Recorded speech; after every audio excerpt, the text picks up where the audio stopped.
আসল কেসটা হচ্ছে যে ভিকটিমস তার পরিবারকে বিচার দিন, যে নির্যাতিতা তার পরিবারকে বিচার দিন, এবং এই বিচার তো সিবিআই কোর্টে হবে, আমাদের কোর্টে তো নয়।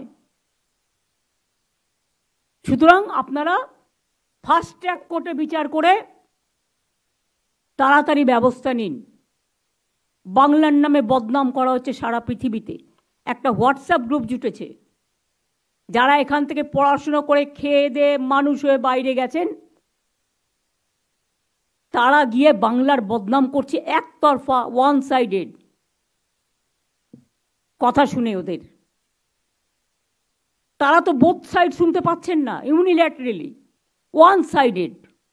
তাদের বোঝা উচিত বাংলাদেশের পরে আপনারা এই সুযোগটা নিচ্ছেন। তো বাংলাদেশ আলাদা রাষ্ট্র, আমরা তাদের ভালোবাসি, সম্মান করি, তাদের ভাষাকে সম্মান করি। ইন্ডিয়া আলাদা রাষ্ট্র। এ দুটো আপনারা কিন্তু মাথায় রাখতে ভুলে গেছেন। এখানে বাংলাদেশ হবে না, কারণ বাংলাদেশেই বাংলাদেশ হয়। বাংলাদেশটা আসল একটা অন্য রাষ্ট্র, তাদের আমরা সম্মান করি, ভালোবাসি, আমরা একই ভাষায় কথা বলি। আজকে বাংলা ভাষায় কথা বলে বলে উড়িষ্যা থেকে সব প্রবাসীদের আপনারা মেরে তাড়িয়ে দিচ্ছেন।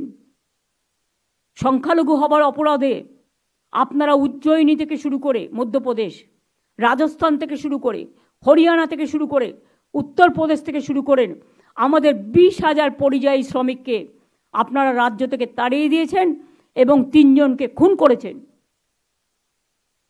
আমাদের এখানেও কিন্তু 1.5 কোটি পরিযায়ী শ্রমিক কাজ করে অন্যান্য রাজ্যের।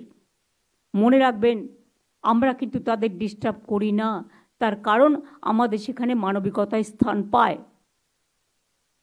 উড়িষ্যাতে সবচেয়ে বেশি, পুরীতে আমাদের লোকেরা যায়।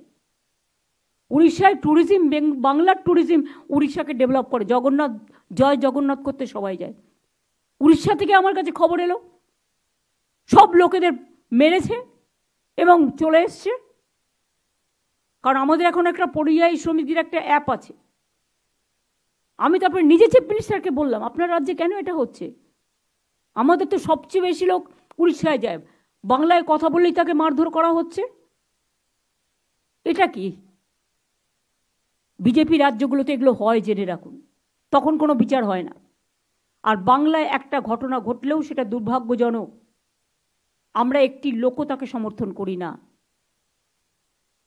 চুপচাপ আছি, নীরবে বেদনা সহ্য করছি। পুলিশকে অ্যাকশন নিতে বারণ করেছি, কিন্তু দয়া করে পরিষেবাটা দিন।